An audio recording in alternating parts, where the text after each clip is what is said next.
Inductive research IPG particular to generalisation. Inductive research किसे कहते हैं? Inductive research also known as theory building research collects data that may help develop a new theory innovation about a process or phenomena.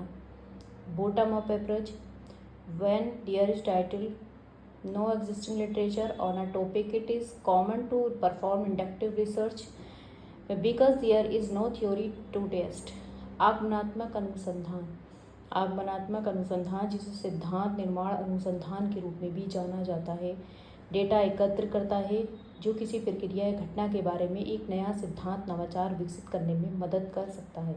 इसे bottom up approach कहा जाता है। जब किसी विषय पर बहुत कम या कोई मौजूदा साहित्य नहीं है तो आगमनात्मक शोध करना आम बात है, क्योंकि परीक्षण करने के लिए कोई सिद्धांत नहीं है। The inductive approach consist of 3 stages. इसके 3 स्टेजेस हैं: ऑब्जर्वेशन ऑफ पैटर्न और डेवलप अ थ्योरी, अवलोकन, एक पैटर्न का अवलोकन, एक सिद्धांत विकसित करना।